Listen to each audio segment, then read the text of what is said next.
ಆಚಿ ಮಸಾಲ. ಎಂತ ಅಡಿಗೆಯ ರುಚಿಯಾಗೋ ರಹಸ್ಯವು 20 ರೂಪಾಯಿ.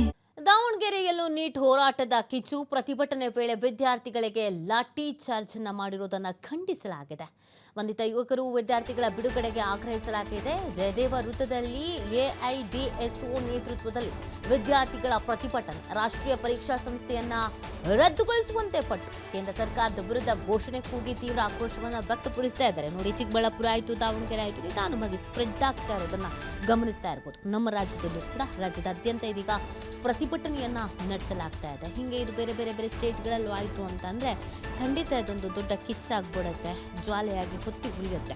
ಸೊ ಇದೀಗ ರಾಷ್ಟ್ರೀಯ ಪರೀಕ್ಷಾ ಸಂಸ್ಥೆಯನ್ನ ರದ್ದುಗೊಳಿಸಬೇಕು ಅಂತ ಪಟ್ಟು ಹಿಡಿಯಲಾಗಿದೆ.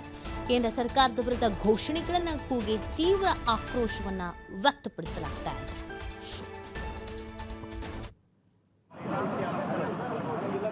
ದಾವಣಗೆರೆ ನಗರದ ಪ್ರಬುದ್ಧ ನಾಗರಿಕರೇ,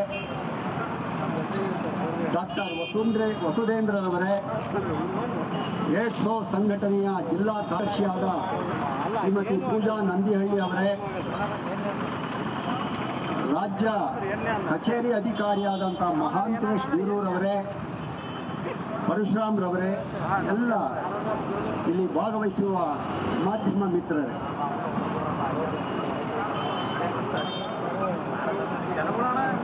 ಜೂನ್ 1225ರಿಂದ ನಡೆಯುವಂತಹ ಈ ಹೋರಾಟಗಳು ದೇಶದ ಉದ್ದಗಲಕ್ಕೂ ಒಂದು ಸಂಚಲನವನ್ನು ಉಂಟು ಮಾಡಿತ್ತು. ನೀಟ್ ಎಕ್ಸಾಮ್ 2ಕ್ಕೆ ನಡೀಬೇಕಾಗಿತ್ತು, ನಡೆಯಲಿಲ್ಲ. ಕಾರಣ ಪ್ರಶ್ನಾ ಪತ್ರಿಕೆ ಲೀಕ್ ಆಯಿತು, ಮಾರಾಟ ಆಯಿತು ಅನ್ನುವಂಥ ಆರೋಪದ ಹಿನ್ನೆಲೆಯಲ್ಲಿ ಅದನ್ನು ಮುಂದೂಡಲಾಯಿತು. ಇದು ನೀಟ್ ಹಗರಣ ಏನಿದೆ, ಇದು ರಾಷ್ಟ್ರೀಯ ಹಗರಣ, ನ್ಯಾಷನಲ್ ಸ್ಕ್ಯಾಂಡಲ್. ದಯಮಾಡಿ ಇದನ್ನ ಎಲ್ಲ ನಾಗರಿಕರು ಮತ್ತು ಯುವ ಜನತೆ ಗಮನಿಸಬೇಕು. ಈ ರಾಷ್ಟ್ರೀಯ ಹಗರಣವನ್ನ ಈ ಮುಚ್ಚುಮರೆ ಮಾಡುವಂತ ಈ ಕೇಂದ್ರ ಸರ್ಕಾರ ಇದೆಯಲ್ಲ, ಅದು ಮುಚ್ಚು ಹಾಕುವ ಎಲ್ಲ ಪ್ರಯತ್ನವನ್ನ, ವ್ಯವಸ್ಥಿತ ಪ್ರಯತ್ನವನ್ನ ಮಾಡ್ತಾ ಇದೆ.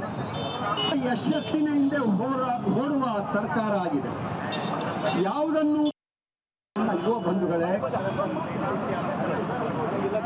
ದಾವಣಗೆರೆ ನಗರದ ಪ್ರಬುದ್ಧ ನಾಗರಿಕರೇ,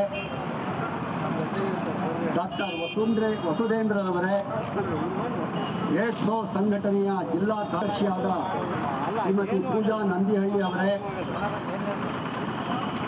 ರಾಜ್ಯ ಕಚೇರಿ ಅಧಿಕಾರಿಯಾದಂಥ ಮಹಾಂತೇಶ್ ಬೀರೂರವರೇ, ಪರಶುರಾಮ್ರವರೇ, ಎಲ್ಲ ಇಲ್ಲಿ ಭಾಗವಹಿಸುವ ಮಾಧ್ಯಮ ಮಿತ್ರರೇ,